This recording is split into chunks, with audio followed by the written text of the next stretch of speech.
My name is Bella Howard, a 31-year-old lieutenant in the United States Army. I was trained to identify threats in the most remote deserts, but I never expected the deadliest enemy was waiting for me on a quiet country road in North Carolina. That night, at 2 a.m., my phone rang. It was my stepfather, Richard.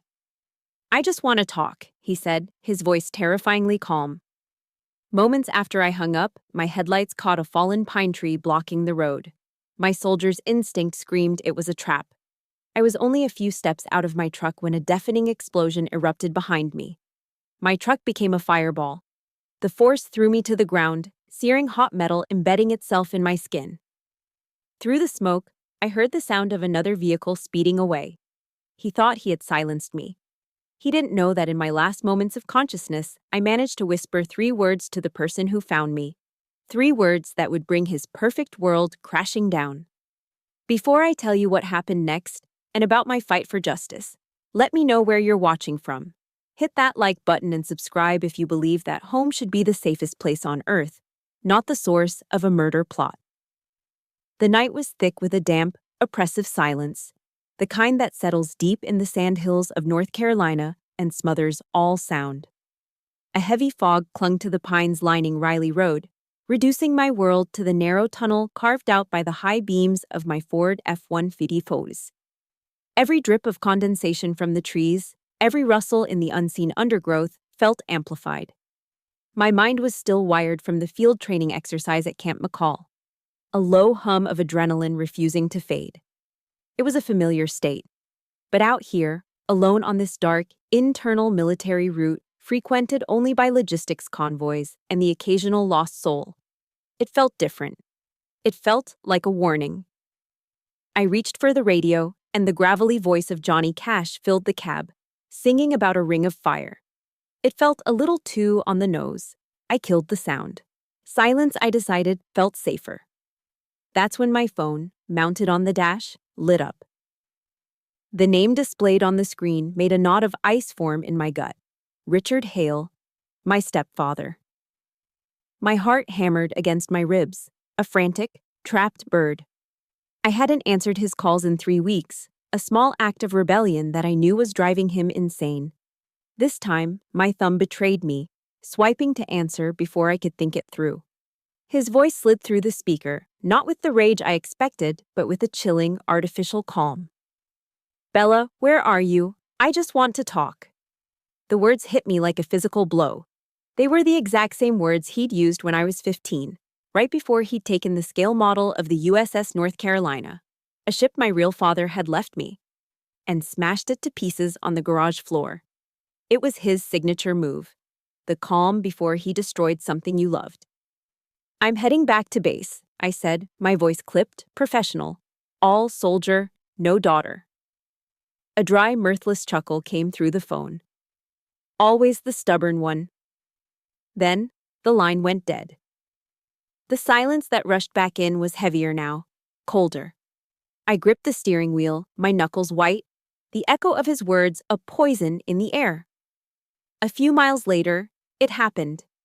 My headlights cut through the gloom and hit it, a massive loblolly pine, lying clean across the 2-lane road. It wasn't splintered like it had been felled by a storm. Its base was cut too neatly. Everything about it was too perfect, too deliberate. My training took over instantly, overriding any civilian disbelief. In Afghanistan, a roadblock like this, especially on a route known to you, meant one thing: IED, an improvised explosive device. And here, on a military road in the heart of North Carolina, my gut told me it was no different. I didn't slow down. I braked hard, bringing the F-150 to a halt a good 50 yards from the tree line. I killed the engine and the lights, plunging myself into near-total darkness. The only light was a faint moon, filtered through the thick canopy and fog. My hand went instinctively to the glove compartment, my fingers closing around the cold, familiar grip of my Sig Sauer P320. I was trained to face threats, not to run from them. Slipping out of the truck, I closed the door with a soft click. The air was heavy with the smell of damp earth and sharp pine resin. I moved off the asphalt, my boots sinking into the soft soil at the edge of the woods. My plan was to flank the obstacle, to use the cover of the trees to see what was on the other side. The silence was absolute now. Terrifyingly so. No crickets, no night birds, nothing. There was only the sound of my own blood roaring in my ears, the thud of my heart a frantic drum against my ribs. I knew I was being watched. I was halfway to the fallen tree, my body low, my pistol held ready, when I heard it. The faintest of clicks from behind me, from the direction of my truck. And then, the world exploded. My truck became a roaring fireball, a sun of searing orange and yellow that vaporized the night. The blast wave hit me like a solid wall, lifting me off my feet and throwing me through the air. I remember a horrifying, weightless moment before my body slammed into the unyielding trunk of an old oak tree. Pain. Blinding, absolute pain ripped through me. My back felt like it had been snapped in two. The air was forced from my lungs in a single, agonizing gasp. I smelled it before I could even process what I was seeing. The familiar acrid scent of C4, the sickening sweetness of burning gasoline, and something else. The smell of my own flesh, seared by the heat. My ears rang with a high-pitched whine, but through it, I heard the squeal of tires on asphalt. Another vehicle, hidden in the darkness, tearing away from the scene. It was him. It had to be him. My mind, a chaotic mess of shock and agony, clung to that one, single certainty. I was on the ground, my uniform shredded, my skin embedded with dozens of pieces of hot shrapnel. I tried to move, but my limbs wouldn't respond. Blood was pooling beneath me, warm and slick. Through the swirling black smoke and the flickering demonic light of my burning truck, I saw a figure running toward me. Not the enemy, a friend. "Lieutenant Howard, Bella!" The voice cut through the ringing in my ears. It was Captain Drew Foster. His unit must have been returning from the same exercise. He dropped to his knees beside me, his face a mask of horror in the firelight.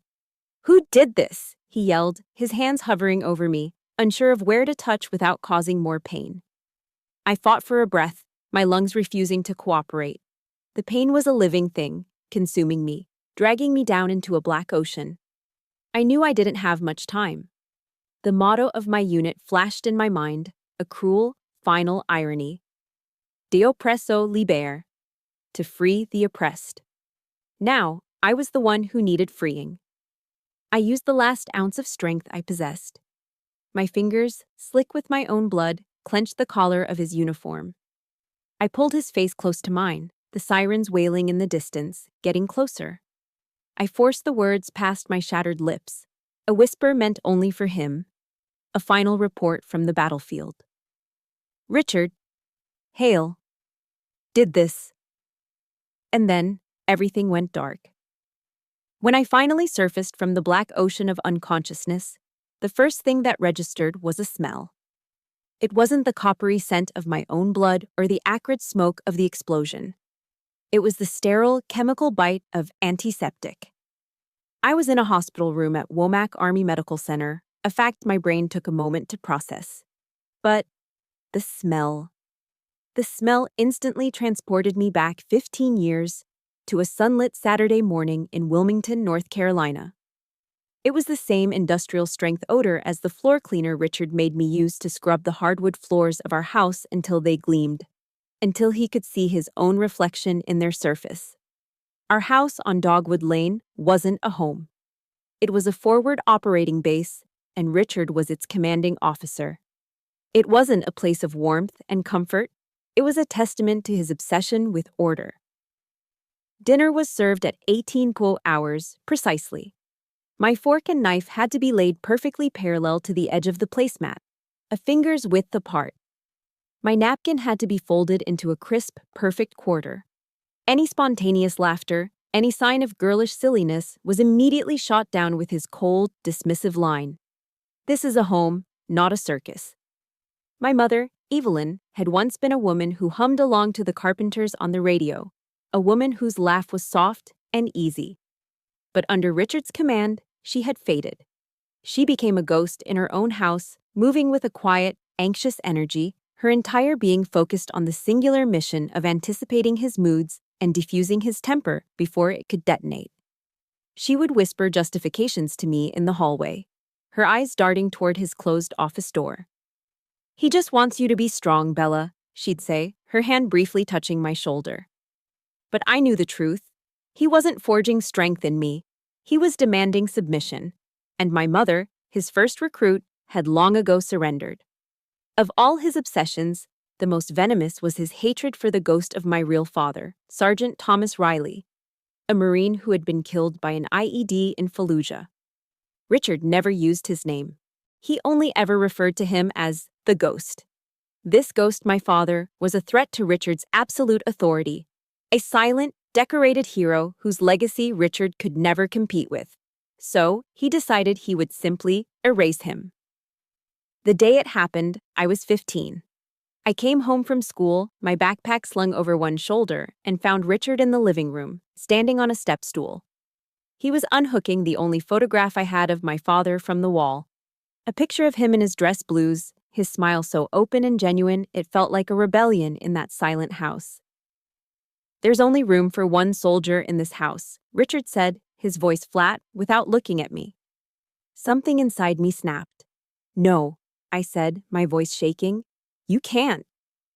I lunged forward to stop him, to protect this last, sacred piece of my father.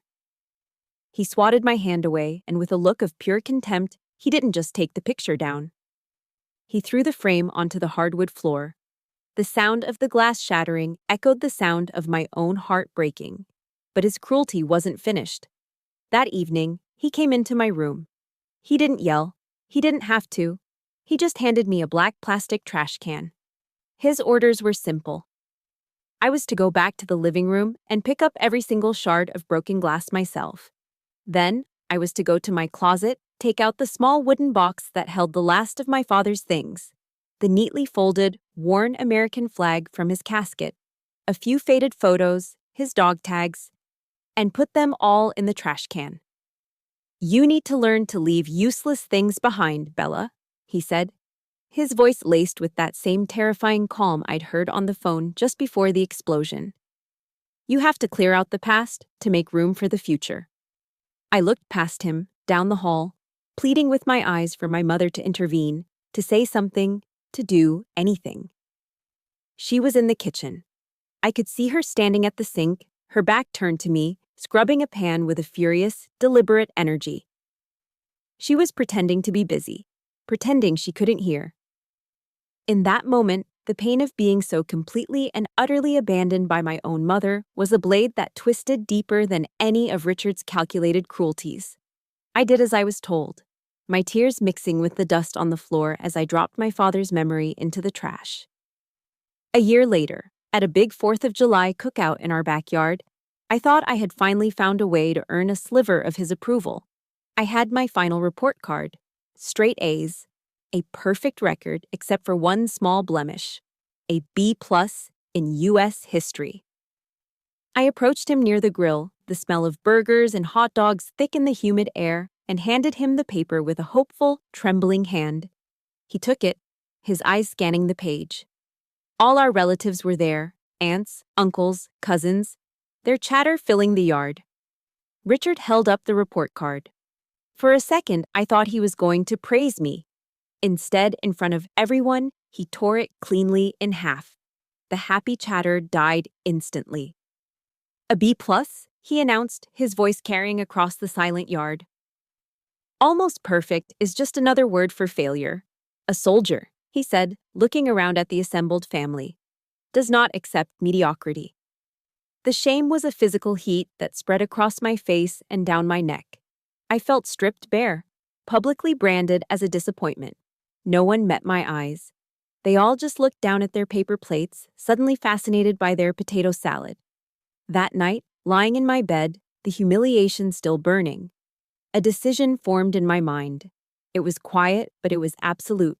The army. That would be my way out.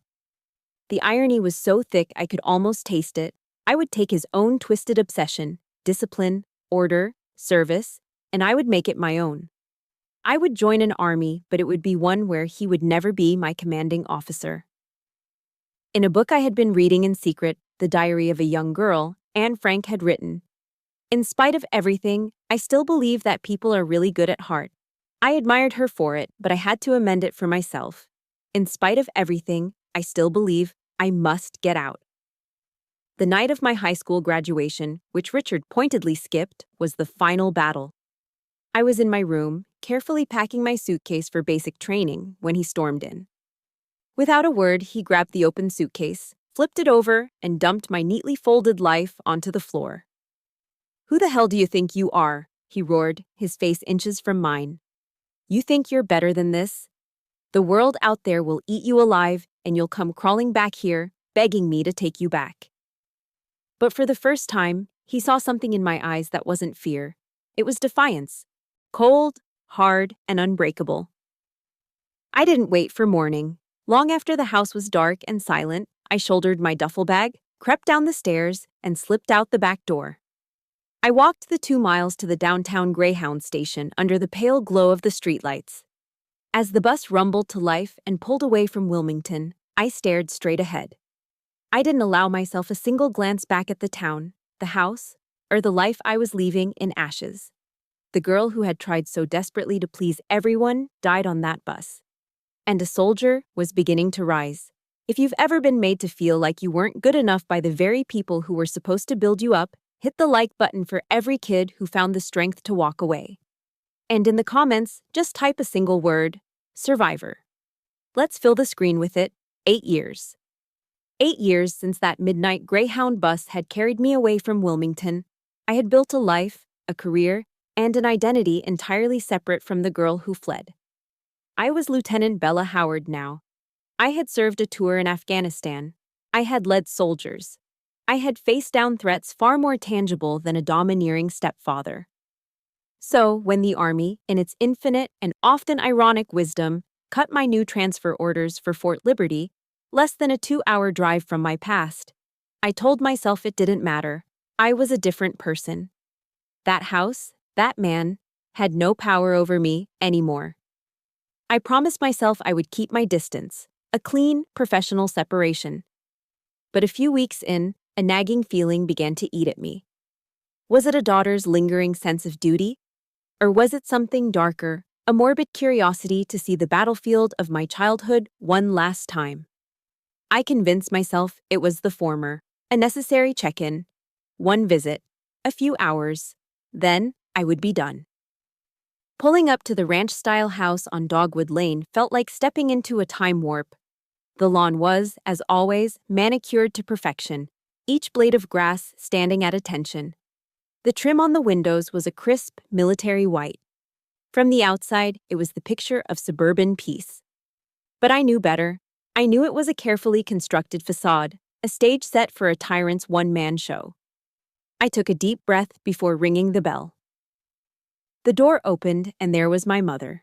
She looked fragile. The 8 years had carved new lines around her eyes and mouth, and she seemed to have shrunk. Her shoulders perpetually stooped as if under an invisible weight. She pulled me into a hug that felt brittle, all sharp angles and tense muscles. "Bella, I'm so glad you're home," she whispered, but the words felt rehearsed. Her eyes weren't focused on me. They were darting nervously down the hall, toward his office. The air in the house was the same as I remembered. Still, heavy and carrying the faint, sharp scent of bleach, as if she were in a constant battle to scrub away a stain no one else could see. Then, he emerged. Richard filled the hallway, his presence sucking the air from the room. He wasn't smiling. He never smiled unless it was for a public audience. His eyes, cold and gray as a winter sky, did a slow, deliberate scan of me, from the polished toes of my boots to the top of my head. It wasn't a father's welcome. It was an inspection. "Well, look what the cat dragged in," he said, his voice a low drawl thick with sarcasm. "The Army's prize heifer, sent back to the old pasture for a spell." He gestured dismissively at the silver bar on my collar. "Lieutenant, huh? They must be handing that rank out to the women for free these days."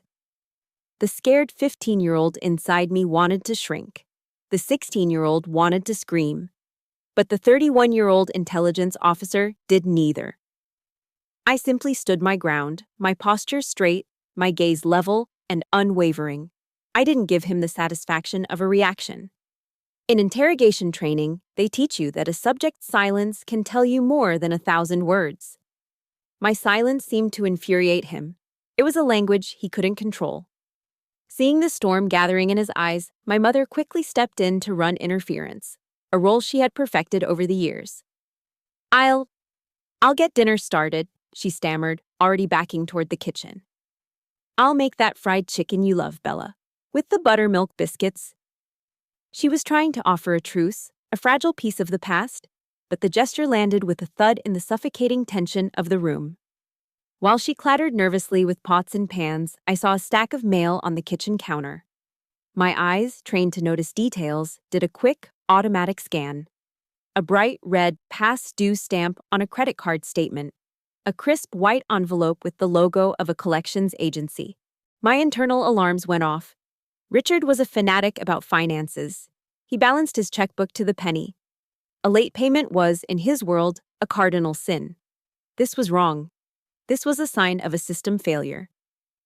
I'm just going to put my bag in my old room, I announced, needing an excuse to move. But I didn't go to my room. I slipped into his office. It was a shrine to himself. Medals displayed in shadow boxes, photos of him shaking hands with minor politicians. And there, on his immaculate desk, was the family expense ledger.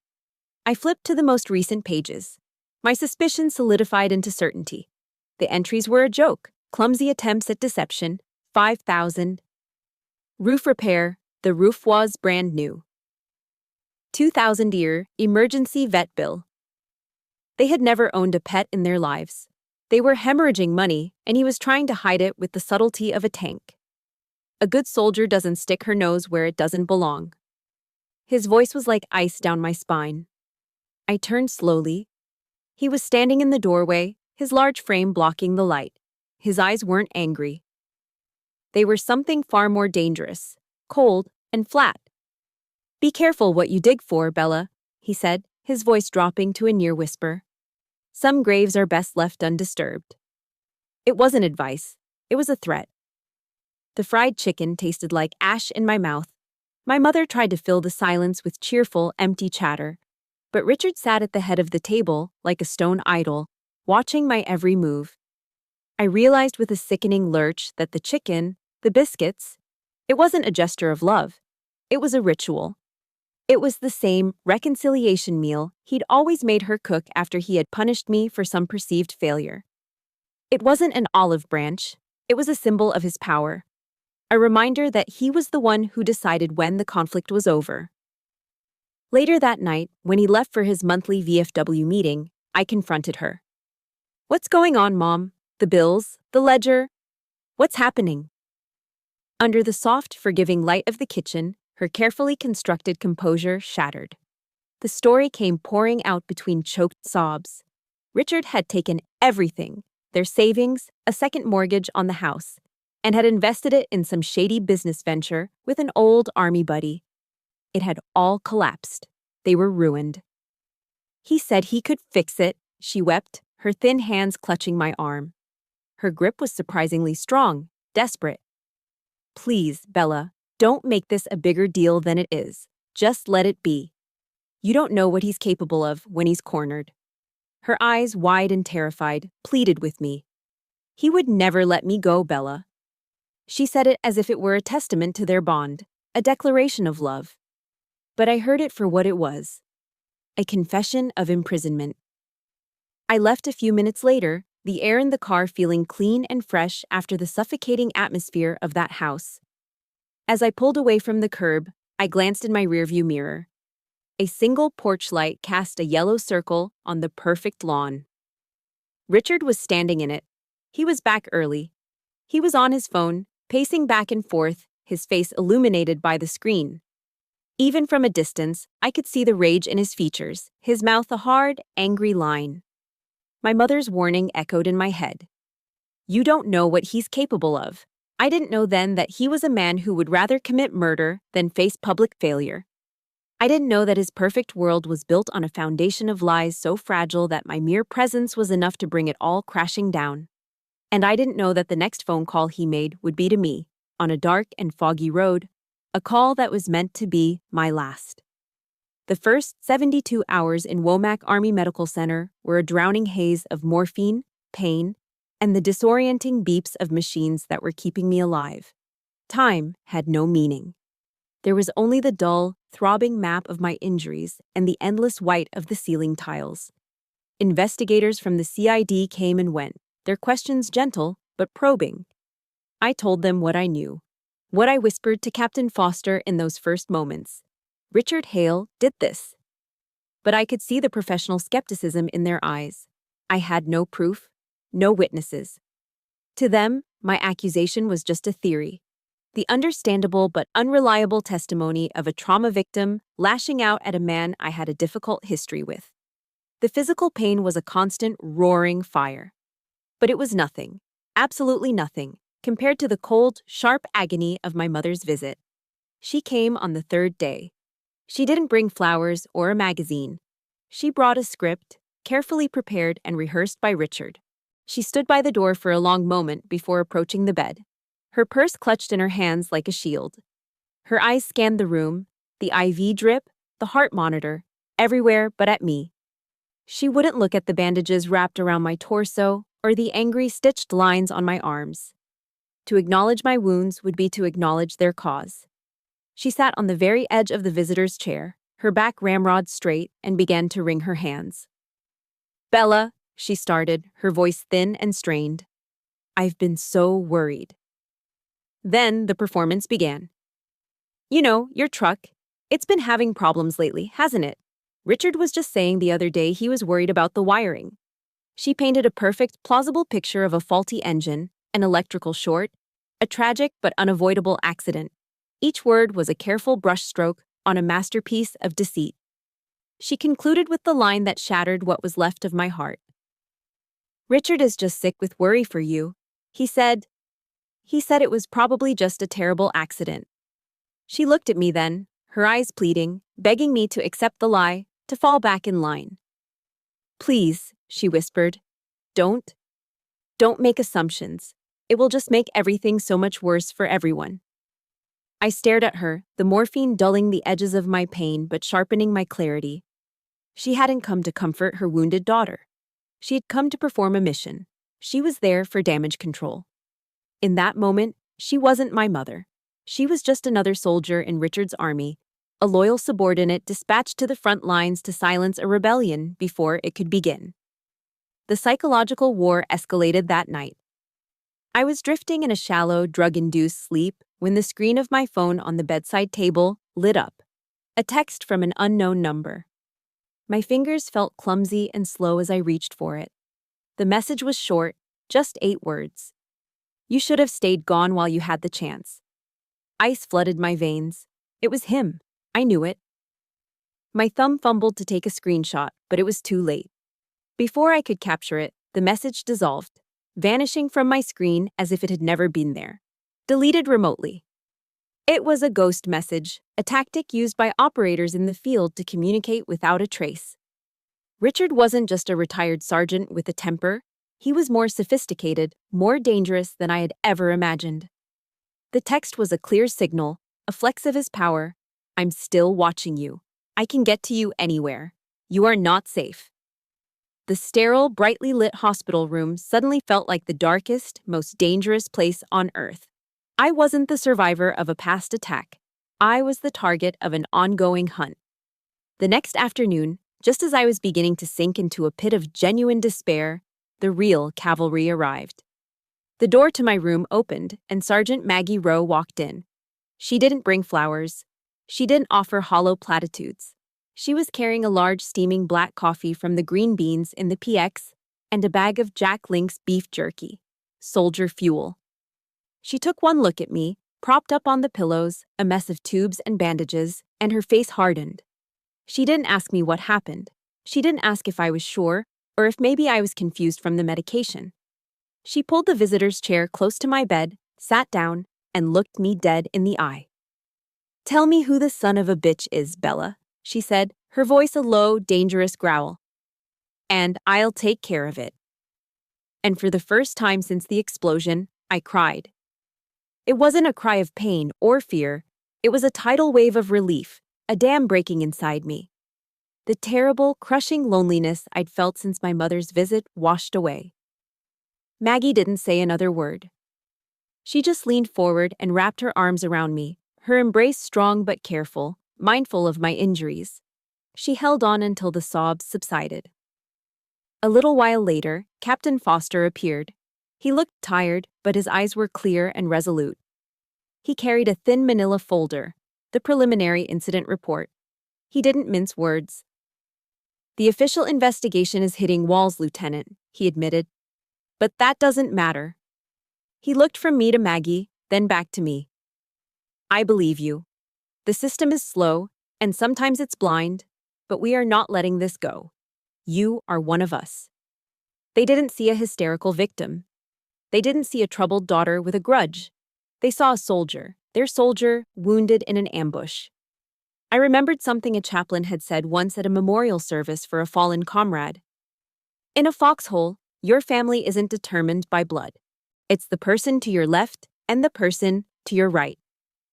Looking at Maggie and Captain Foster, I finally, truly understood what he meant. Before Maggie left, she pressed something into my hand.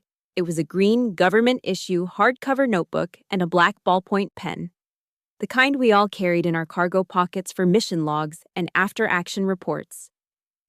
"Your brain is a weapon, Bella," she said, her voice firm, pulling me back to the present. "Don't let the morphine rust it out. You're an intel officer, so do your job. Write everything down. Every memory you have of that bastard. Every detail from that night. Every word he ever said that didn't sit right. Every suspicion. Turn your story, into a case file." That simple act, the gift of a notebook and a pen, was like a match striking in the darkness. It ignited something in me, a purpose. I was no longer a patient. I was no longer a victim.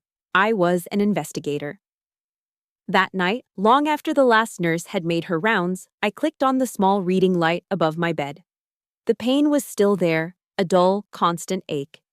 But now, it had a counterpoint, a cold, clear sense of mission.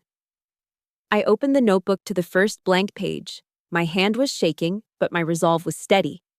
In the center of the page, I wrote the title. Case File, Richard Hale. Charge, Attempted Murder. The silence I had been forced to keep my entire life was over. It was time to sharpen it into a sword. 6 months after the explosion, my body had mostly healed. The scars that crisscrossed my chest and abdomen had faded from an angry red to a lattice of pale pink lines, a permanent, topographical map of the night Richard tried to erase me. They were a constant, physical reminder of his betrayal. But the official investigation, as Captain Foster had warned, had run into a wall of silence and conjecture. Without evidence, my story was just that, a story. Richard Hale, the respected retired sergeant, remained untouched, a pillar of his community. The system had failed. So, I decided to become my own system. I weaponized their perception of me. I walked into my commanding officer's office, my medical profile in hand, and put on the performance of my life. I was Lieutenant Howard, the wounded soldier, the survivor still struggling with the psychological aftermath. I formally requested a temporary reassignment, citing the need for a low-stress, administrative environment conducive to long-term recovery. It was a perfectly crafted, entirely believable lie. They gave it to me without a second thought. I was assigned to a desk job at the Army Intelligence Liaison Office, a quiet bureaucratic corner of Fort Liberty that most career officers avoided like the plague. To anyone else, it was a dead-end assignment. To me, it was the keys to the kingdom. My security clearance, combined with the office's function as an information hub, granted me legitimate, authorized access to JWIX, the Joint Worldwide Intelligence Communications System, and a constellation of other federal and military databases a standard line officer could only dream of. My quiet, beige cubicle, with its government-issue computer and overflowing inbox of routine paperwork, became my secret war room. My life split into two. By day, I was the model of a recovering officer. I was diligent, quiet, and efficient. I processed intelligence summaries, liaised with other agencies, and kept my head down. I was utterly unremarkable. But the moment the clock hit 5 and the office began to empty, my real mission began. The building would fall into a deep, humming silence, broken only by the click of my keyboard and the low hum of the servers. And I would begin my hunt. The first thread came from Maggie. She was working in personnel and managed to discreetly pull copies of my mother's bank statements from the financial disclosure forms military families have to file. It was a risk for her, but she didn't hesitate. From there, I began to build a web. Night after night, I sat under the flat fluorescent lights, fueled by coffee so strong and black it was practically sludge. I used the exact same analytical techniques I'd been trained to use to dismantle insurgent networks in the mountains of Afghanistan. But now, my target was the man whose picture sat on my mother's mantelpiece.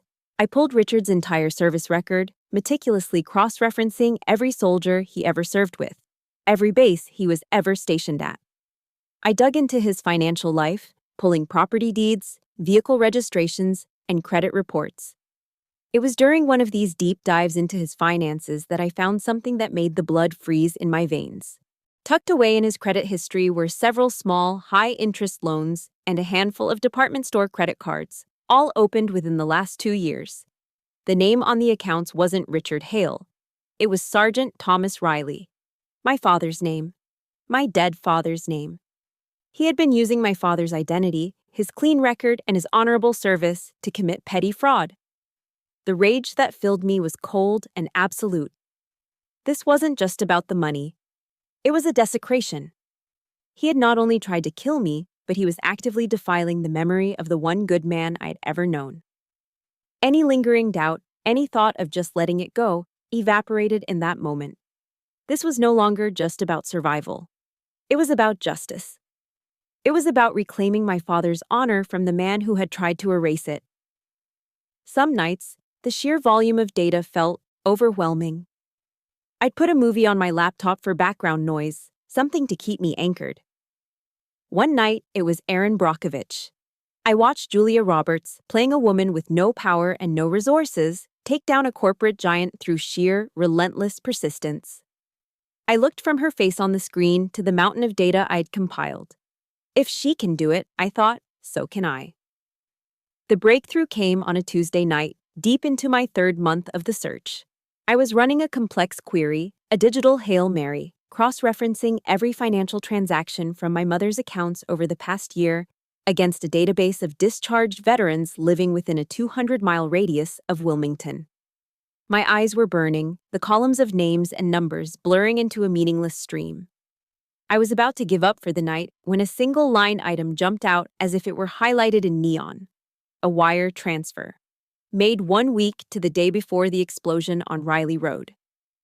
The amount was $12,000, exactly. The recipient, a man named Frank Miller, residing in Clarksville, Tennessee, a town nestled right outside the gates of Fort Campbell. The memo line on the transfer contained just 2 words, boat repairs. My heart hammered against my ribs. Richard didn't own a boat. He got seasick in a bathtub. My fingers flew across the keyboard, a new energy surging through me. I typed Frank Miller into the military personnel database and hit enter. His service record materialized on the screen, and I felt a chill run down my spine. It was the kind of chill an analyst feels when all the pieces of a puzzle suddenly, violently, snap into place. Frank Miller.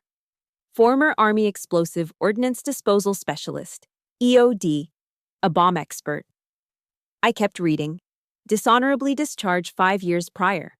The reason, caught selling C4 and other military-grade explosive materials from the Fort Campbell Armory on the black market.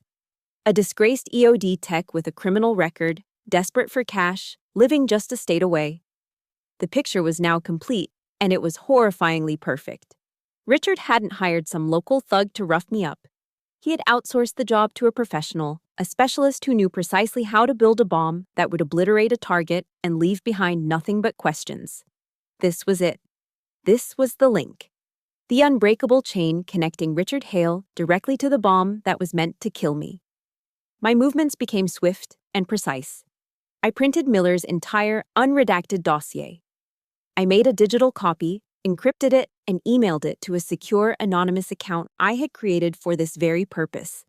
Then, moving through the system with the skill of a ghost, I scrubbed the server logs, erasing every trace of my late-night activities. I left my cubicle exactly as I had found it, another boring workspace for another unremarkable officer. That night, on the drive back to my apartment, I kept checking my rearview mirror. But for the first time in 6 months, it wasn't an act of fear. It was an old habit, a reflex that no longer held any power. I wasn't prey anymore. The hunted had just become the hunter. And my prey finally had a name. The drive to Clarksville, Tennessee was a straight shot west on I-40, 400 miles of asphalt cutting through the rolling hills of North Carolina and into the flatlands of Tennessee. I had filed a 2-day leave request for a family emergency, a lie that felt more like the truth than anyone knew. I didn't tell Maggie where I was going. I didn't tell Captain Foster. Frank Miller was a mission I had to complete alone. This wasn't an army operation. It was a personal reckoning. Before I left my apartment, as I was checking my bag, my eyes fell on a small leather-bound Bible my mother had given me when I was a child. I hadn't opened it in years, but I picked it up. A verse she used to read to me from Psalm 23 came to mind. Yea, though I walk through the valley of the shadow of death, I will fear no evil. I wasn't a particularly religious person, but the words felt like armor. I slipped the book into my bag. My Sig Sauer P320 Warnsfaz stayed locked in its case. The weapons I carried on this trip were different. My primary was psychology, a deep and unflinching understanding of the kind of broken men the military sometimes spits out. My backup was a piece of technology, a micro recorder no bigger than a Zippo lighter, tucked into the coin pocket of my jeans. I found Frank Miller in a place called the Rusted Barrel, a sad, forgotten dive bar on the outskirts of Clarksville, the kind of place where the sun is always an unwelcome intruder. The air inside was thick with the ghosts of 1,000 cigarettes and the smell of stale beer and quiet desperation. Just as his dossier had suggested, he was a ghost himself, sitting alone in a dark corner booth, staring into a can of Pop's Blue Ribbon as if it held the answers to the universe. He wasn't the monster I had imagined. He was just tired. His eyes were hollow, his shoulders slumped. He looked like a man who had been defeated by life long before I ever walked through the door. I slid into the booth across from him, the vinyl cracked and cool against my skin. I placed the glass of water the bartender had given me on the sticky table. Frank Miller. My voice was steady even, not a question, but a confirmation. He looked up. There was no shock in his eyes, no panic, just a deep, bone-deep weariness and something that looked like resignation. He gave a slow, deliberate nod. Knew you'd show up sooner or later, he said, his voice a gravelly rasp. I'm Bella Howard, I said, letting my name settle in the stale air between us. I didn't need to say more. He knew who I was. I watched his eyes for any flicker of defiance, of denial. There was none. I pressed forward. You're the one who planted the bomb in my truck. The low thrum of the bar's jukebox seemed to fade into nothing. The air grew heavy, charged. He held my gaze for a long moment. Then he did something I never expected. He let out a long, shuddering sigh, the kind of exhale that carries the weight of months, maybe years, of guilt. Yeah, he admitted, his voice barely a whisper. I did. He took a long swallow of his beer. You were supposed to die. That was the plan. The confession was so direct, so immediate, it threw me off balance.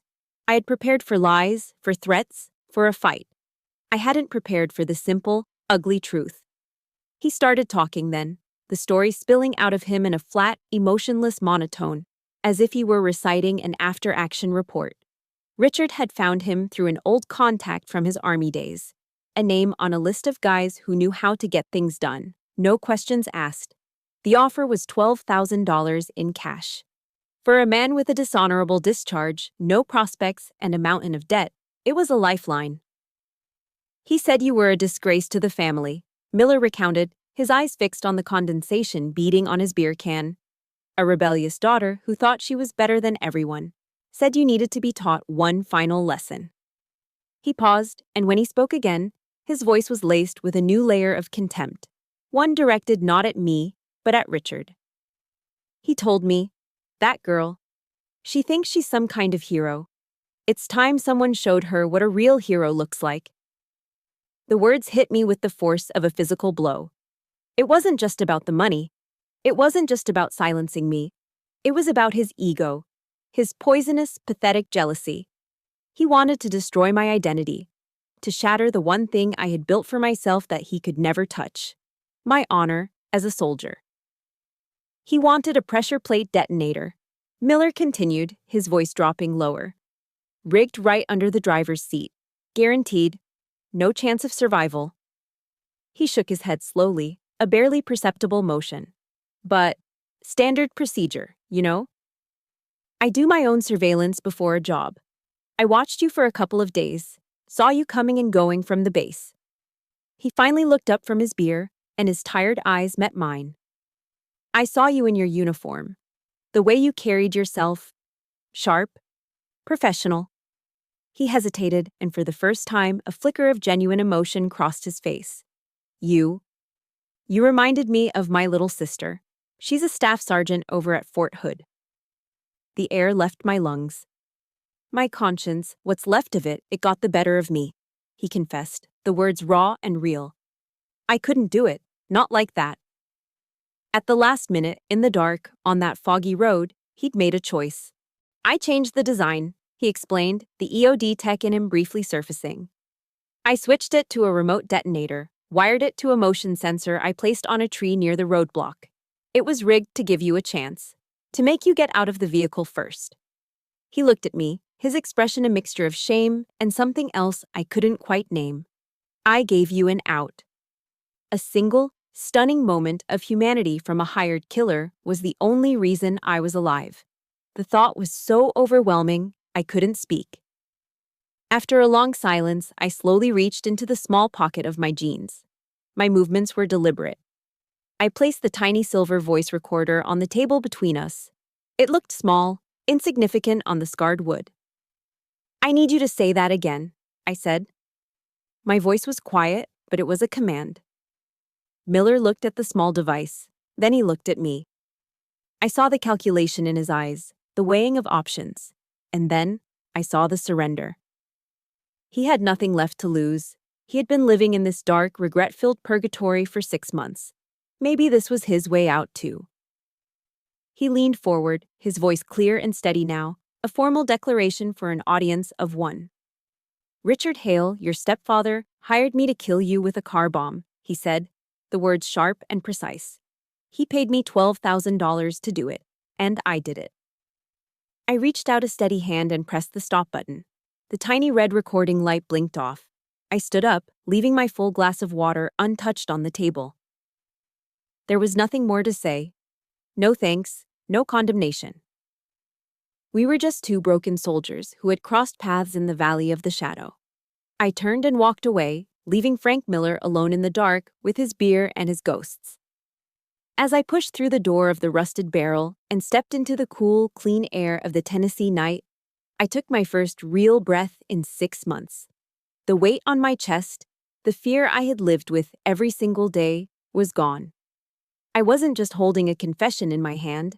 I was holding the silver bullet that would finally slay the monster. I was holding the complete and utter destruction of Richard Hale.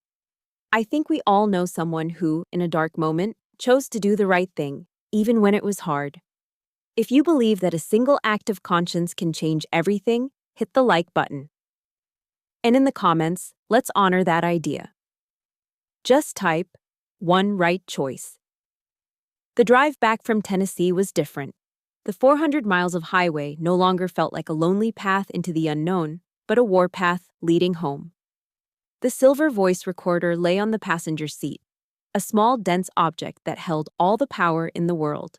I wasn't just a survivor anymore. I was armed. Back at my apartment near Fort Liberty, I didn't sleep. I didn't rest. I launched the final phase of my operation. I knew I couldn't just walk into the Fayetteville Police Department and hand them the recording. Richard was a respected figure, a man with connections. He could muddy the waters, claim coercion, hire a slick lawyer to bury the evidence in procedural nonsense for years. I couldn't risk a quiet, internal investigation that he could manipulate from the outside. I had learned from him that the most effective battles are fought and won in the court of public opinion. He needed to be dismantled, not just arrested. First, I treated the audio file like a piece of critical intelligence. I uploaded it to my encrypted laptop and embedded the original metadata, the timestamp, the GPS coordinates from the bar in Clarksville, creating a digital fingerprint that would be nearly impossible to dispute in court. This wasn't just a recording, it was a verified piece of evidence. Then, I prepared a full-spectrum information strike. At exactly 08 hours the next morning, I sent 3 separate encrypted emails. The first went to my direct superior at the Army's Criminal Investigation Division. The second went to the public tip line for the FBI's Charlotte field office. The third, a final backup, went to Maggie's private cloud storage. Each email contained the audio file and a brief professional summary. The subject line was the same on all 3. Evidence pertaining to the attempted murder of Lieutenant Bella Howard. By sending it to multiple agencies at once, I created a web. If one agency tried to bury it, the others would know. I had made the truth too big to hide. My final stop was Captain Foster's office. I closed the door, sat down, and without a word, I played him the recording from my phone. I watched his face as he listened to Frank Miller's tired, raspy voice detail the murder plot. His expression shifted from focused intensity to disbelief, and finally, to a cold, hard fury I had never seen in him before. When it was over, he just nodded slowly, his jaw tight. "We're going to get him, Lieutenant," he said, his voice low and deadly serious. "And we're going to do it publicly." The perfect opportunity, orchestrated by Richard's own vanity, arrived 2 weeks later. He had been selected as the keynote speaker for the annual Veterans Memorial Gala, the most prestigious military-affiliated social event of the year in Fayetteville. It was being held at the Airborne and Special Operations Museum, a glass and steel monument to heroism. It was Richard's ultimate stage, a room full of the very people whose respect he craved above all else: generals, decorated veterans, and community leaders. The night of the gala, the Grand Hall was a glittering sea of army dress blues, evening gowns, and the clinking of champagne glasses. I was there, in my own perfectly pressed uniform, seated at a discreet table in the back with Maggie and Captain Foster. Foster was off-duty, but he wore a look of quiet, coiled intensity. Across the room, I saw Richard working the crowd, shaking hands, clapping men on the back, a master politician in his element. And in the front row, at the VIP table, sat my mother. She was wearing a new dress, her face beaming with a pride that was almost painful to watch. She looked at him like he was a god. When Richard took the stage, the applause was thunderous. He stood at the podium, bathed in the warm glow of the spotlight, the very picture of honor and integrity. He launched into his speech, his voice booming with false sincerity. He spoke of duty, of loyalty, of the sacred bond between soldiers. "It is these values," he declared, his voice ringing with passion, "that define who we are. They teach us right from wrong. They compel us to protect the weak and stand for what is right, no matter the cost." I felt a wave of nausea. He was using the very words that defined my life, the ideals I had sworn an oath to uphold, and twisting them into a shield for his own rotten soul. He was using my world to hide his crimes. He finished his speech, and the entire room rose to its feet in a standing ovation. He stood there, soaking it in, that smug, self-satisfied smile plastered on his face. As the applause died down, the house lights dimmed. The spotlight remained on Richard, a silent tribute before the traditional memorial video. But there was no video. Instead of a solemn trumpet playing taps, a different sound echoed through the hall, broadcast with crystal clarity over the state-of-the-art speaker system. It was a man's weary, raspy voice. "Richard Hale, your stepfather, hired me to kill you with a car bomb."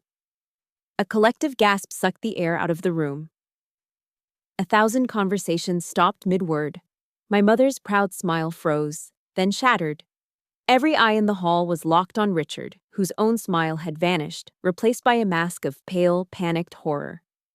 He fumbled for the microphone, his mouth opening and closing like a fish, but no sound came out. Frank Miller's voice continued, relentless and unavoidable, a ghost in the machine, telling the story of the $12,000 payment, the pressure plate bomb, and the final damning quote about showing the hero what a real hero looks like. The truth was a detonation in that silent, sacred hall, and Richard Hale was at ground zero. When the recording finally ended, the silence was deafening. You could have heard a pin drop. And into that silence, from the shadows at either side of the stage, two men in dark suits and Captain Foster walked calmly into the spotlight. They converged on the podium. "Mr. Hale," Captain Foster said, his voice amplified by the microphone, ringing with the cold, hard authority of the uniform he represented. "You are under arrest for the conspiracy and attempted murder of Lieutenant Bella Howard." Richard finally found his voice. It was a raw, animal shriek of pure desperation. "It's a setup. It's a lie. That bitch set me up." But it was too late. His spell was broken. His audience, his adoring crowd, was now his jury. Their faces a mixture of shock, confusion, and dawning disgust. From the back of the room, I stood up. I began to walk forward, my footsteps the only sound in the vast hall. The sea of people parted for me. Every head turned. I walked through the silent, staring crowd until I reached the edge of the stage. I looked up at him, one last time, as a federal agent snapped a pair of handcuffs onto his wrists. His eyes, wild with hatred, found mine. "You taught me to always follow orders," I said, my voice quiet, but carrying to every corner of the room in the profound silence. "But you forgot to teach me not to follow orders from a criminal." They led him off the stage and through the crowd. He was forced to walk a gauntlet of his former admirers, a parade of shame past a sea of faces filled with revulsion and contempt. The hero of the hour had just become the villain of a lifetime.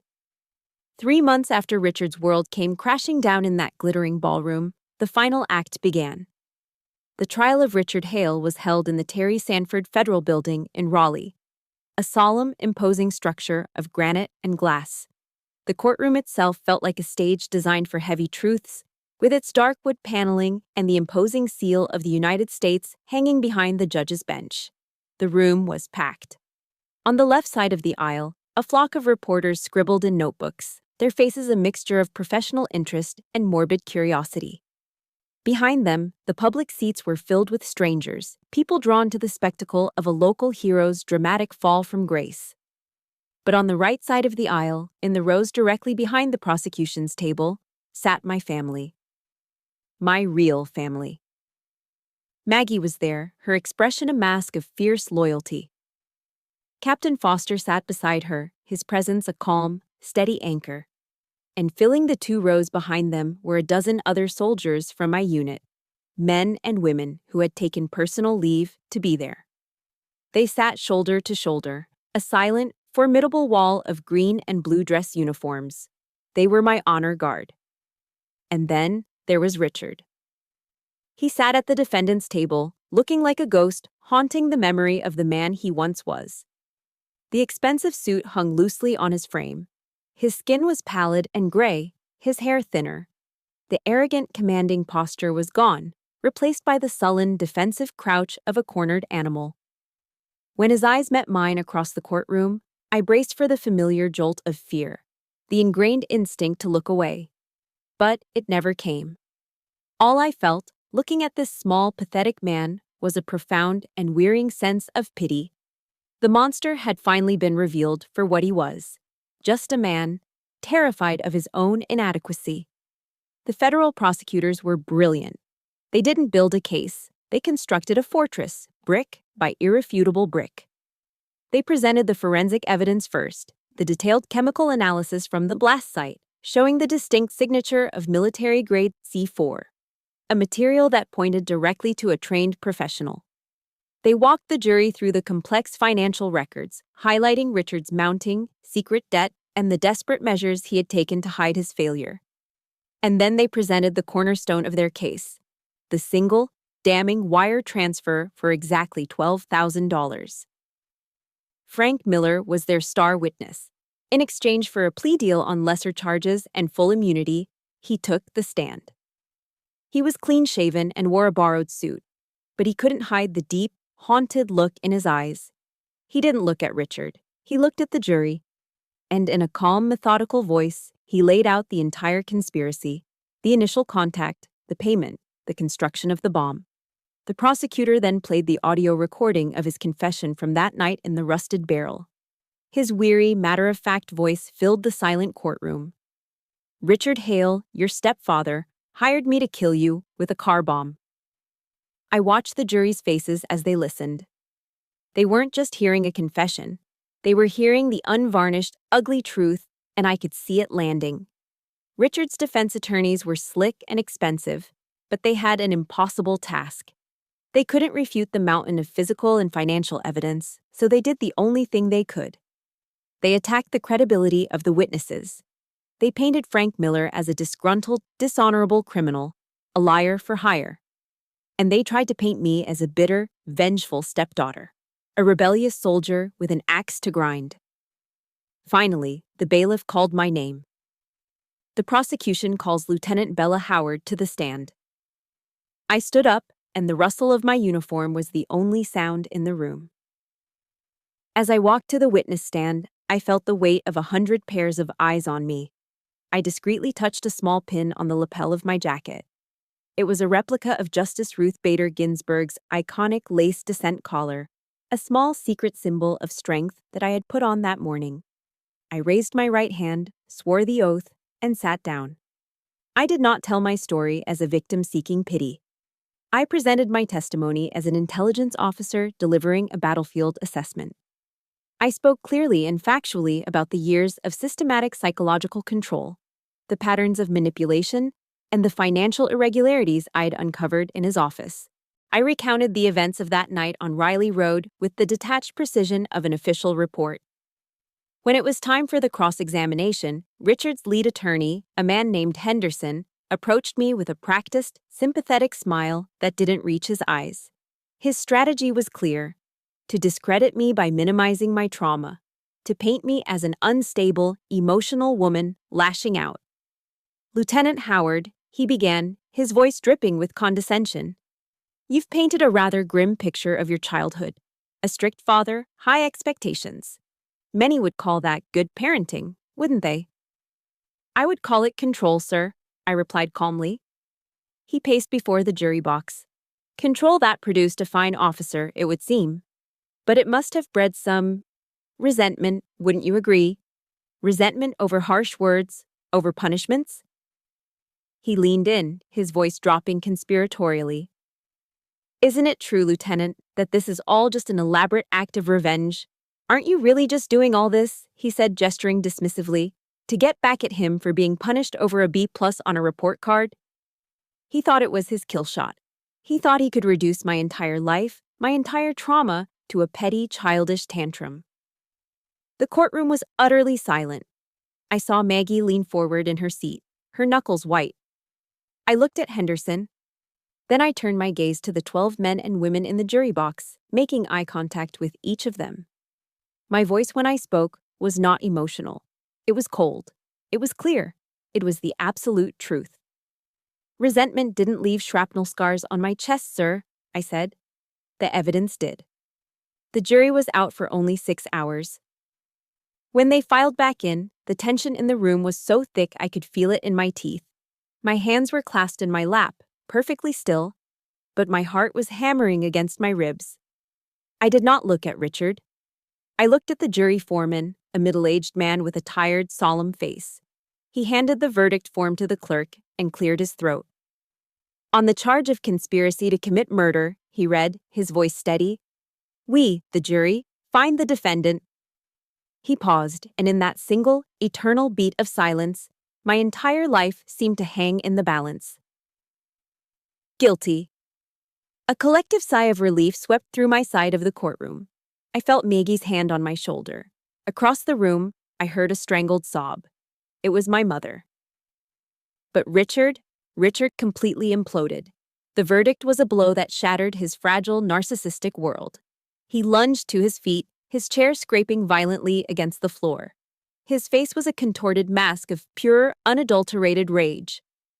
"I made you," he shrieked, his voice cracking, a trembling, accusatory finger pointed straight at me. "You'd be nothing without me. Nothing." The bailiffs were on him in a second, wrestling his arms behind his back as he continued to rave. As they dragged him, struggling and spitting, from the courtroom, the judge banged his gavel, his voice a thunderclap that cut through the chaos. He looked directly at me, and for the first time, I saw something other than judicial impartiality in his eyes. I saw respect. "He taught you how to survive, Lieutenant," the judge said, his voice clear and firm. "And you learned the lesson very well." The gavel fell one last time. Justice had been served. The war was over. The sound of the judge's final gavel echoed in my ears for days. The war was over. I had won. But in the quiet aftermath, sitting alone in my temporary apartment off base, I felt none of the elation I had expected. There was no triumphant surge, no sweet taste of victory. There was only a profound and hollow emptiness. The adrenaline that had been my constant companion for the better part of a year, the fuel that had driven my investigation and sustained me through the trial, simply drained away. It left behind a deep, cellular exhaustion that settled into my bones. The mission was complete. The monster was caged. But the single-minded focus that had defined my every waking moment was gone, and its absence left a terrifying void. My apartment was filled with flowers and congratulatory cards from my unit, physical proof that I was cared for, that I was not alone.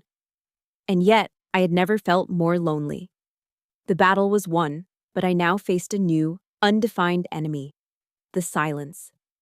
Richard Hale was in a federal prison, but his ghost, the shadow he had cast over my entire life, still lingered in the corners of my mind.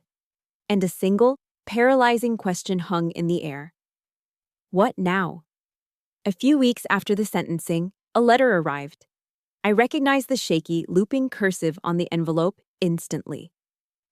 My mother. A familiar knot of dread and obligation tightened in my chest. I let it sit on my kitchen counter for 2 full days before I found the courage to open it. The pages inside were stained with what I assumed were tears. It was a long, rambling outpouring of regret and self-pity. She wrote about the suffocating fear that had paralyzed her for years, about how completely Richard had manipulated her perceptions, and about how she had mistaken his control for a kind of powerful, protective love. She apologized for not defending me, for siding with him, for being a coward in every moment that had ever mattered. But woven between the lines of apology were the threads of her true narrative, the subtle but persistent excuses that softened the edges of her own culpability. He had a difficult past. He was under so much pressure. And then, at the very end, the real purpose of the letter revealed itself. It was not an apology. It was a petition. "I know I was wrong," she wrote, her shaky script barely legible. "But you know your stepfather loved you in his own way. Now that he's gone, I'm all alone. You won't abandon your own mother, will you, Bella?" I read the last line 3 times. It wasn't a bridge, inviting me to meet her halfway. It was a new set of chains, expertly crafted from guilt and obligation. She wasn't seeking forgiveness so that we could heal. She was seeking a replacement. With Richard gone, she needed a new warden, a new caretaker, a new purpose for her life, and she was trying to draft me for the role. I folded the letter, my hands feeling strangely steady. I knew I could never answer it. Any words I wrote would be inadequate. They would either be too cruel, twisting the knife of her abandonment, or too weak, leaving a door open for the cycle to begin all over again. So instead, I put in for a week of leave. I packed a small bag, got in my new truck, a sensible Toyota Tacoma this time, and just drove east, toward the salt and the roar of the Atlantic. I didn't have a destination in mind. I just followed the sun until the air started to smell of brine and the landscape flattened into marshland. I ended up in the Outer Banks, that wild, windswept strip of sand that stands as North Carolina's first line of defense against the ocean. I rented a small, weathered cottage on stilts in Corolla, a quiet town at the very northern tip, famous for the wild mustangs that roam its beaches. For 7 days, I surrendered to the rhythm of the tides. My mission was to have no mission. I walked for hours along the shoreline, my boots sinking into the wet sand, letting the sharp, salty wind whip the tears from my eyes. I watched the wild horses, descendants of Spanish mustangs shipwrecked here centuries ago, as they grazed on seagrass, their coats shaggy, their spirits untamed. They were survivors, tough and resilient, living on their own terms. I found myself reading a book I'd bought at a local shop, Cheryl Strayed's Wild. I saw myself in her solitary journey, her need to walk her way through her grief, to find a healing strength in the face of an indifferent and beautiful wilderness. I drove down the coast, visiting the great lighthouses at Bodie Island and Cape Lookout. They were solitary sentinels, built of brick and iron, designed to withstand the full force of a hurricane and still cast a light into the darkness. They didn't ask for permission to be strong, they just were. And slowly, day by day, surrounded by these symbols of untamed, enduring strength, a sense of peace that I had never known began to settle over me. The ghosts in my head began to quiet down, their whispers drowned out by the roar of the surf. On my last evening, as the sun began its slow, spectacular descent, painting the sky in fiery strokes of orange and purple, I built a small fire in a shallow pit on the beach. As the driftwood caught and the flames began to dance, I took my mother's letter from my pocket. Under the fading light, I read it one final time. And I let myself cry. I cried for the little girl who had spent her entire childhood trying to earn a love that was never hers to have. I cried for the broken, fearful woman who had written those pleading, manipulative words. And I cried for the sad, undeniable truth of a relationship so fundamentally damaged it could never be repaired. The grief was a clean, sharp pain, a final acknowledgement of a loss I'd been carrying my whole life. Then, with a strange and sudden sense of calm, I gently placed the letter into the heart of the fire. I watched as the edges of the paper curled and browned. I watched her shaky, cursive words of apology, of excuse, of desperation, turn black and then disappear into the flame. The paper disintegrated, becoming weightless flakes of gray ash that were lifted by the ocean breeze, scattered into the twilight, and carried out over the vast, dark water. It wasn't an act of anger. It wasn't revenge. It was a ritual, a ceremony of release. In that moment, I was forgiving her, not by absolving her of her choices, but by absolving myself of the burden. I was untethering myself from the anger, from the resentment, and most of all, from the hope that she would ever be the mother I needed her to be. I was letting it all go. Watching the last of her words vanish into the immensity of the sea and sky, I realized something profound. I no longer needed anyone's permission. Not to be happy, not to be whole, and not to be free. The ashes blew away, leaving a clean, empty space in their wake. The war was over. The ghosts were gone. And for the first time, the future was not a question mark, but a blank page. So what now? What do I build from these ashes? 8 months after the judge's gavel fell, I finally had the answer to the question that had followed me from that lonely beach fire. What do I build from these ashes? The answer wasn't about rebuilding what was lost. It was about building something new. After 12 years of dedicated service, I submitted my paperwork and took an honorable discharge from the United States Army. It felt less like an ending and more like a graduation. I had learned everything I needed to learn. With a portion of the restitution funds awarded by the court and my own hard-earned savings, I drove back to the one place that had offered me a moment of profound peace. I went back to the Outer Banks. I bought a small parcel of land tucked away in the dunes of Corolla, a quiet stretch of coastline where the only sounds were the whisper of the sea oats and the distant crash of the waves. And there, with my own hands and the help of a few local contractors, I began to build. It wasn't a fortress or a hideaway. It was a sanctuary. I founded a small nonprofit organization, a place dedicated to the women who, like me, had survived their own wars. I gave it a name that only another soldier could truly understand: Second Tour. In the military, a second tour means redeploying, taking on a new mission. For us, it meant something different. It meant choosing to begin a new mission in life after the first one had nearly broken you. It was a 1-week immersive healing and survival program designed exclusively for female veterans and survivors of domestic abuse. I didn't teach them how to fight an external enemy. Richard had taught me that the most dangerous enemies are the ones that live inside your own head. So, I taught them how to fight the ghosts. I taught them how to navigate the wilderness of their own trauma and find their way back to themselves. The curriculum for second tour was a blend of the two worlds I now inhabited. In the mornings, we'd start with yoga on the beach, our mats laid out on the cool sand as we greeted the sunrise. Then, we'd move on to hard skills. I taught them land navigation, not with a GPS, but with a compass and the stars. I taught them how to build a shelter from nothing but a tarp and some rope.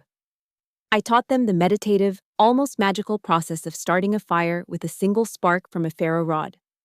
These were the skills of self-reliance, tangible proof that they could depend on themselves, that they could create warmth and safety with their own two hands. I showed them that discipline, the tool Richard had used for punishment, could be reforged into a framework for building self-respect and confidence. I taught them that the deep, profound silence of nature wasn't a threat to be scanned for danger, but a balm that could heal a wounded soul. The network of pale scars across my chest, the ones I had once gone to such great lengths to hide, became my most important teaching tool. During one of our first sessions, I noticed the women discreetly trying not to stare when the V-neck of my shirt shifted. So, I stopped the lesson. I took a deep breath, and for the first time, I told them the whole story. I showed them the map of my survival. I told them these marks were not a sign of my weakness, but the receipt for my life. They were my medal, earned in a war no one else could see. I was inspired by the work of researchers like Brené Brown, who taught me that true strength wasn't about being invulnerable, but about having the courage to be vulnerable. I showed these women that trauma is not a life sentence. It doesn't have to be an ending. It can be the beginning of a stronger, more authentic self. The real magic happened at night, around the campfire. One evening, under a brilliant canopy of stars, we sat in a circle on the sand, the flames casting a warm, flickering light on our faces. A young woman, a former Marine corporal barely in her 20s, who hadn't said more than 2 words all week, began to speak. Her voice was a trembling whisper at first, but it grew stronger as she unburdened herself. She told a harrowing story of a sexual assault by a superior officer in her unit, and of the suffocating shame and fear that had kept her silent ever since. When she finished, a heavy, sacred quiet settled over our group. No one rushed to fill it. We just held the space for her, honoring the weight of her courage. After a long moment, I spoke. "Thank you for trusting us with your story," I said, my voice soft. "Our secrets keep us sick. But our stories heal us. Every time one of us has the courage to speak her truth, she lights a beacon for another sister who is still lost out there in the dark." I looked around the circle of faces illuminated by the firelight. Women of all ages, all races, all backgrounds. Each one was a survivor. Each one carried her own map of invisible scars. And for the first time in my entire life, I felt a sense of belonging that was absolute and unconditional. This was my unit now, my squad, my family. A family forged not in the bonds of blood, but in the fires of shared experience, mutual respect, and a fierce, unwavering compassion. This story, my story, ends on a quiet morning, just before dawn. I'm standing alone on the beach, my bare feet sinking into the cool, damp sand at the water's edge. The air is still and heavy with salt and the promise of a new day.